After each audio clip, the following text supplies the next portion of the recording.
Joy's gonna go. All right, what's up, everybody? Happy Friday. Happy Friday. Happy Friday. Do not forget to sign up for my webinar.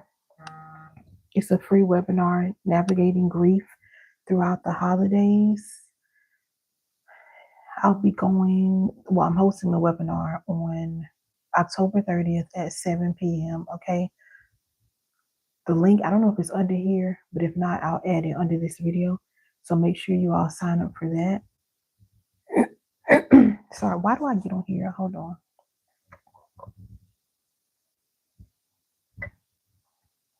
I don't know why I be getting on here, clearing my throat in y'all ear. All right, so make sure you sign up for the free webinar if you have not already. So we're going to talk about abuse in the church again today. All right, abuse in the church isn't just happening. This has been normalized. Women are taught that suffering means you're holy. Okay, men are told to just toughen up, and generations are being trained to stay silent, which is keeping the predators protected. And it's just a cycle of abuse that's happening. Okay, we have Catholic cover-ups. You've seen it in the news. Evangelical silencing, Pentecostal hush culture. And although there are different traditions, it's the same epidemic. It's the same epidemic. Okay. She can't talk today. All right. I want you all to go look up Robert Morris. Someone sent me this morning. Go look up Robert Morris. He is the founding pastor of Gateway Church and a formal spiritual advisor to President Trump. He was just sentenced to 10 years in prison, but they suspended 9.5. So he only has to serve 6 months and he'll be on probation for 9.5 years. He pled guilty to SAing a child. She was 12 years old when it started. She's now 40. No. She's now 52. If I'm not mistaken, she's now 52. This is my thing, you all, and I haven't followed the story to know. Again, someone sent me this today. But this is my thing. Do you all really think that she was his first victim? And I'm wondering why it took this many years for it to come out. I'm not sure when the lawsuit started, but do you all really think? I saw somewhere that he's like used to travel a lot. Y'all think that was the only child he violated? Okay. Go look it up after this video. Robert Morris, Gateway Church. That's all you have to put in there and it's going to come up. Okay. So if you're just joining, my name is Renisha. I'm an inner healing coach. I help high achieving women who look flawless on the outside, but they're crumbling on the inside. I help you come back into exquisite alignment by finding your clarity, your peace, and emotional freedom. Today we are talking about the silent epidemic, how churches silence male victims and then they train women to tolerate abuse. Train, that's a nice word. They're grooming. They're grooming women. That's what's happening. But training is the nice word, to tolerate abuse. All right. So if you're new, don't just watch in silence. Engage in the chat. I'm going to jump right in for those who are taking notes. Okay. The first thing we're going to talk about is women and how we're taught to tolerate abuse in the church. So for generations, pulpits have taught us that submission equals silence. Okay. So that we were taught if your husband, your pastor, your leader, if any of them mistreat you, you just need to be quiet. The godly thing to do is to cover it up. You're told to pray harder, forgive quicker, and endure longer. Honey, don't say anything. Just take it to the Lord in prayer. That's what women are told in the church. Again, concerning their pastor, their husband, or their leader, even if they're being abused. Okay? And I'm sure we've all heard where women are told, well, stay for the kids. Even if you're in an abusive marriage, I understand you say he's doing X, Y, and Z. And some of them will even say, well, honey, what did you do? What did you do to make him hit you? Or what did you do to make him treat you like that? They're even taught, well, just stick it out for the kids, as if the kids don't know that your marriage is abusive. This is not okay. All right. We're women are also told things like don't embarrass the pastor's name when they want to speak about their abuse, when they want to come out and get help. Honey, we don't want to embarrass the pastor. We don't want to embarrass the church. We don't need that scandal. Okay. So, because of this abuse and what women are told, this conditions them to equate holiness with suffering. So then they slip right on over into what? Learned helplessness. And now their silence feels like obedience when it's actually bondage. Trauma in the church. For those that are taking notes, write this down. Holiness never required abuse. Write that down, okay? And let me know in the chat, even if you're catching the replay, let me know if you've ever been told to stay silent, even when you were being abused. So that's number one. Then we see how this gets passed on from the adult women to their daughters. Because when mama stays quiet, her daughters are learning how to live. Silence, then it becomes generational. This is how they get caught up in cycles of abuse. So the girls are now growing up thinking that this is normal. Love means suffering. I have to suffer. If I'm not suffering like this, I don't love him for real. He don't love me for real if he's not abusing me. This is what they're thinking. And they believe that submission means you don't have a voice. You lose your voice. You don't have a voice. That's how you know that you're submitting well. That is a lie. Okay. So a mother teaching her daughter, this is just an example, a mother teaching her daughter to endure mistreatment because she endured it. Churches like this, the teachings that they're teaching in the pulpit is reinforced at home. So this is why a lot of women who are dealing with all of this abuse in the church end up, if they're married, normally their husband is abusing them in some kind of way, mentally, emotionally, physically, verbally. There's some form of abuse, and they take the submission at home. They're just taught to just stay and deal with it. Okay. So now we have generational trauma because what you don't heal, you pass down. And I know y'all tired of hearing me say that, but I'm going to keep saying it, okay? Silence is not protection, it's preparation for another cycle of abuse. And if you know this to be true, drop don't we have like a recycle symbol? Drop the recycle symbol in the chat, the little recycle emoji. You all know I've talked about how I've worked at DSS in Child Protective Services, and almost every single time I ask a woman, why are you dealing with this? Why are you still with him and he's doing this to you?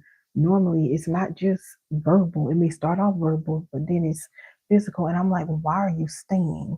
And these can be beautiful women. And almost every single one of them tells me the same thing. Well, I saw my mother go through it. I thought this was a real love. My daddy hit my mama, or if their mom wasn't with their dad, my mom's boyfriend, my mom's husband, they beat my mama, so I thought it was okay. All right, it's being passed down. This is not okay. So women are silenced, then they pass that down to the daughters. Let's talk about how the men and the boys are silenced. We almost never talk about the men, and this ticks me off so bad because when men and boys are abused, they're told be strong, don't act weak, you a man, and they even tell that to little boys, you a man, suck it up, you'll get over it. This is crazy, right? So then their pain gets buried, not healed, just hidden. So that's why you have all these grown men acting like little boys because they were told, suck it up, don't act weak, don't cry, be quiet, you're a man, okay? We see this in Catholic scandals with altar boys, and we even see young men SA'd by I'm trying not to say the word. We see young men essayed by their spiritual leaders and silenced. We've seen this in the Pentecostal church, the charismatic church, non-denominational churches, Baptist churches, Kojic churches. We've seen it. We're not about to fake the funk no more, all right? So all of this suppressed trauma in the men because they were told, suck it up, don't say nothing. People gonna think, sorry y'all, people gonna think that you're less than a man. They're gonna think you weak because this happened to you. So now their trauma is suppressed. They're walking around in shame. They're battling with their identity. They don't know who they are. They think they're a woman now. They think they're supposed to be bent over. That was probably too much. Sorry. They're battling. Now they want to be a part of the rainbow committee, okay? Because their identity has been broken down. And a lot of them, they tend to disconnect emotionally. So this silence is not going to erase what these men and boys go through. The trauma just gets stored somewhere in their body, okay? If you are a man and you're watching this, your pain doesn't automatically disappear because you're a male. It doesn't work like that, okay? So brothers, if you were ever told, hey, just suck it up, I want you to know that I see you, and silencing men is definitely a part of this epidemic in the church when it comes to spiritual abuse, and it is not okay. Once again, I keep trying to reinforce to you all that this is not just a Black church problem. All right? It's not just Pentecostal. We have Catholic cover ups, we have Mormon silencing, we have the evangelical church and their hush culture. You have some denominational churches, they just pay. They're going to pay you off, and they're going to keep paying, and they're going to keep paying. And they're going to keep paying. Some of them are on retainer. You might think I'm being extra. Every year or even every month, they send this amount of money to the victims to keep their mouth quiet. Some of you are wondering why. Well, how come this was all in the news and it was all in the blogs, and all of a sudden, silence, hush money, baby. Okay? Charismatic churches is everywhere. So even though this happens in different denominations, it's still the same disease. They're protecting the image at the expense of integrity, and they don't care anything about the victims. All right. We also see that instead of removing leaders, a lot of times they'll just send the pastors to another church, or they'll even move them out of state sometimes. The offense happened in California for all these years. Now you're going to move them to the East Coast. No type of discipline, no disciplinary actions. Nobody went to the cop, none of that. We just going to move you to the East Coast as if it's just going to stop because they changed states. All right.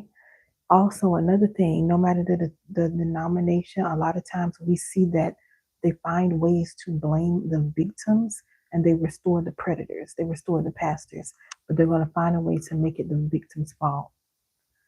So when churches protect predators, they are sacrificing people. The end. If your church chooses to protect the predator in the pulpit, they're sacrificing the sheep, the people. So let me know in the chat, even if you drop it when you watch the replay, let me know if you've ever seen this across denominations, or if you just thought it was one tradition, which is absolutely not. Okay? Now let's talk about what happens when people are silenced. What does that do to a person? When you have been conditioned to keep quiet, it messes with your mind, okay? When you're conditioned to not speak up regarding the abuse, it doesn't just affect your voice, it affects your mind, your body, your soul, your spirit, your identity, everything, all of the things. So victims that have been silenced in shame, now they're walking around in the shame. They have internalized the abuse. Most of them, they find a way in their minds, their brain finds a way to convince them that, oh, it's my fault. They find ways to make it their fault. Maybe I tempted him or her. Maybe I wasn't spiritual enough. They find ways to put the blame on them instead of the person that abused them. Also, they deal with fractured identity. So they don't know who they are. They don't know who they are outside of the suffering and the trauma that they endured. They only see themselves through the lens of victimhood and survival. That's it. Then they go over to learned helplessness, right? The silence trains them to believe, even if I do speak up, nothing is going to happen. So I might as well just keep my mouth shut. Learned helplessness. This is why so many people stay stuck, and then they end up with some type of mental health collapse. Okay, they end up with chronic anxiety, depression, PTSD, even physical illnesses that doctors can't even figure out what in the world is happening. Where is this coming from? It's because the trauma, the abuse, all of this being silenced, this stuff traumatizing your body. It's not just gonna go away magically. No, it doesn't happen like that. Okay.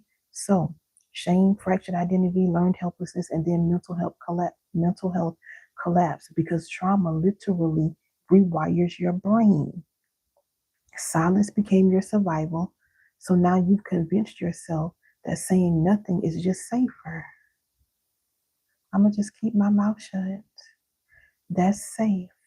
And you're slowly collapsing on the inside. And for some of you, depending on the pastor, preacher, whatever that abused you, some of you fear for your life. Now, I'm going to try not to say too much.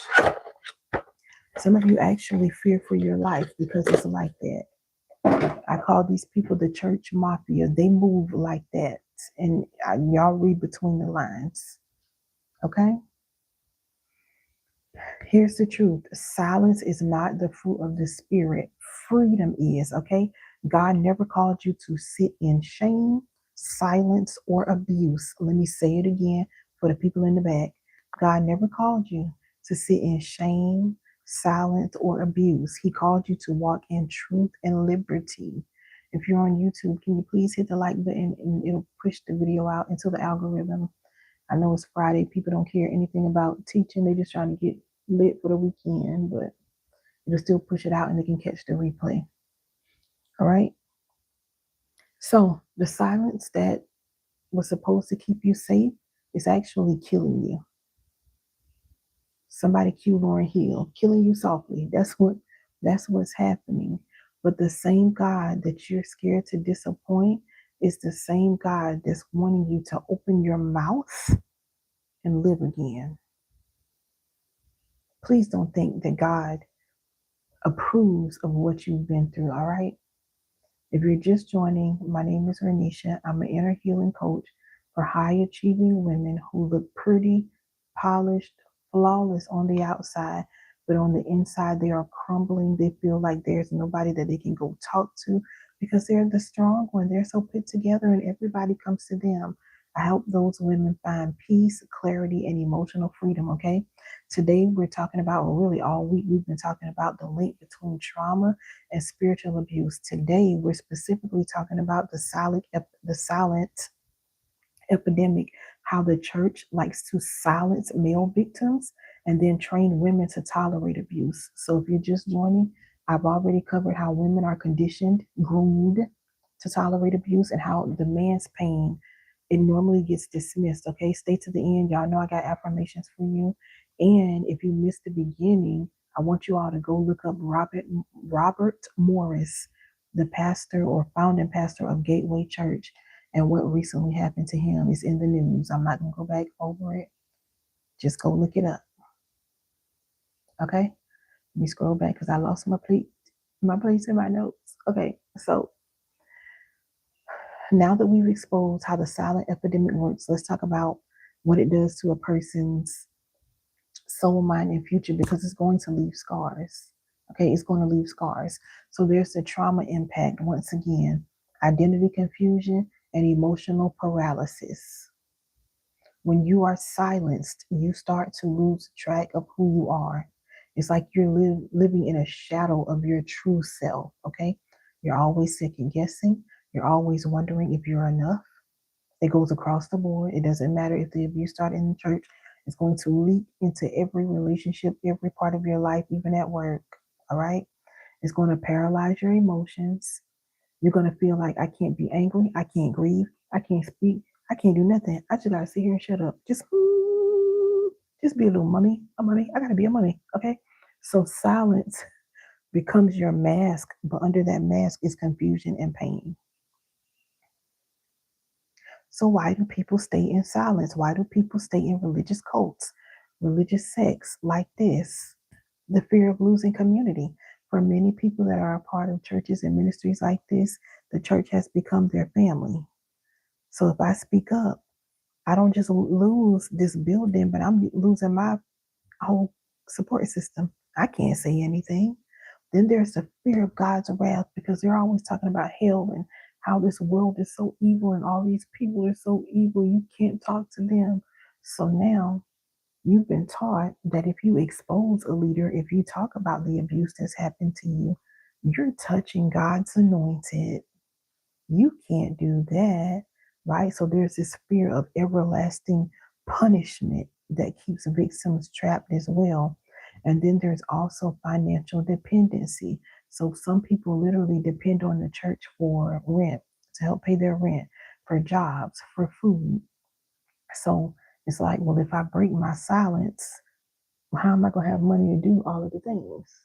Okay, so they'll stay quiet because of that. All right. But every time a victim is silenced, think about this, the predator is empowered. The predator's like that. The fact that Robert Morris, I think that's his name, this man, for all these years, and I don't care what nobody says, that 12-year-old girl was not his only victim.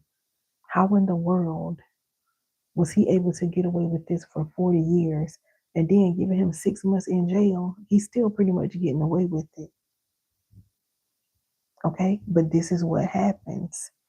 Every time a voice is shut down, another cycle is set in motion. Heaven is grieved. Let me tell you something. The people that were supposed to protect the pastor is supposed to protect his people, his congregation or her congregation, right? But instead you're preying on them. Y'all think God likes that? God is going to get his lick back. God always gets his lick back. Let me tell you something. He may not move when we want him to. But these people are not going to get away with it. God always gets his lick back. Y'all remember that. And then with the men, once again, they silence them, right? But silence doesn't mean you're healed. It just means you're hiding the pain. Men are told to be strong, but all that does is force them to bury their trauma. Buried pain doesn't die. What happens, you bury it, and then next thing y'all know, y'all try to get in these relationships, these marriages, whatever, men. That same pain that you buried, it gets resurrected. Now you're lashing out. Now you're angry. You have all these addictions. You're not even happy. You're always depressed. And you talk to your dog better than you talk to your wife or your girlfriend. You're more kind to the people at work than you are your wife or your girlfriend at home. That's what happens when the men are taught to just bury it. Don't say anything. I got through this lesson quick today. All right, so the truth is silence isn't holy. Silence isn't holy. Silence isn't healing. It's a trap. That's what it is. It's a trap to keep you in prison, to keep you under their control, okay? Freedom is what God wants for you. And this is where we're headed next. I'm going to give you some affirmations that are going to help you reclaim your voice. You all know I like to give you affirmations because the power of life and death is in your tongue. Okay? So repeat after me. I'll take this out. Repeat after me. My silence does not protect predators. My voice is valuable. My story is valid. God does not demand my suffering as sacrifice. Blink, blink, blink. I am breaking cycles for me and the next generation. Okay, now for those of you that know you were silenced in the church or you were groomed to take abuse, I have two things that can help you. You can start it immediately. For some of you, you may just want my clarity reset, or you may want to start with my clarity reset. That's my 7-day program. It's trying to pull it up. It'll help you. It's going to help you reset your mind. It's going to help you reset your mental, your boundaries, all of that. Okay.